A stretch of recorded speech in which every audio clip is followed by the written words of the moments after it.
শব্দৰ একক আৰু অন্যান্য এক বৰ্ণাঢ্য আয়োজন হ'ল ডক্সি 2024 আৰু আমি এটা অনন্য পৰিকল্পনাৰ ডক্সি 2024 সজাইছোঁ আৰু 2024 তিয়কৰ বলুকাত প্ৰকৃতিৰ মাজত ব্যস্ততাপূৰ্ণ জীৱনৰ পৰা কিছু সময় আঁতৰি মানুহক আমি এটা বেলেগ এটা পৰিৱেশ দিব খোজোঁ এটা জীৱনটোক যেন যাপন নহয় উদযাপন যে কৰিব লাগে এই ধাৰণাৰে আমি অনুষ্ঠান আয়োজন কৰিছোঁ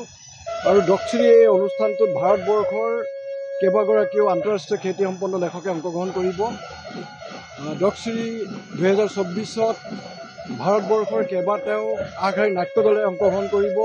এখন ভাওনা প্ৰদৰ্শন হ'ব গুৰুজনাৰ পবিত্ৰ সৃষ্টি ভাওনা এই ভাওনা এখন প্ৰদৰ্শন হ'ব আৰু শিশুসকলক লৈ অনুষ্ঠান আইসকলক লৈ অনুষ্ঠান বিভিন্ন ধৰণৰ অনুষ্ঠানে আমি ডক্সি 2024 সজাইছোঁ আৰু 5 দিনীয়া কাৰ্যসূচীৰে আয়োজন কৰি অনুষ্ঠানটো আমি অসমীয়া সাহিত্য আৰু সংস্কৃতিক বিশ্বমানৰ সংস্কৃতিলৈ ৰূপান্তৰিত কৰিব খোজোঁ আৰু গ্ৰাম্যাঞ্চলৰ এই পৰিৱেশত আমাৰ সাহিত্য আৰু সংস্কৃতিক আমি ভাৰতবৰ্ষৰ ভিন্ন প্ৰান্তৰ লেখক সাহিত্যিকসকলক ইয়ালৈ আনি পেলাই ইয়াৰ সাহিত্য আৰু সংস্কৃতিৰ সোৱাদ দিব খোজোঁ আৰু আমাৰ সাহিত্য সংস্কৃতিৰ সংৰক্ষণ সংবৰ্ধনেৰে আমি এটা বিশ্বমুখী কৰিব খোজোঁ লগতে আমি আয়োজন কৰিছোঁ গ্ৰন্থমেলা খাদ্যমেলা জনগোষ্ঠীয় খাদ্যমেলা ব্যৱস্থা কৰিছোঁ যাতে অন্যান্য পৰিৱেশ দিব খোজোঁ যেন গ্ৰাম্য অঞ্চলতো যেন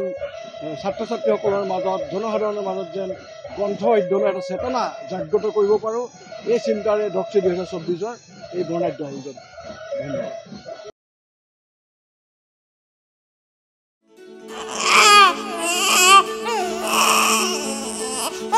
অভিনন্দন আপোনাৰ এজনী ছোৱালী জন্ম হৈছে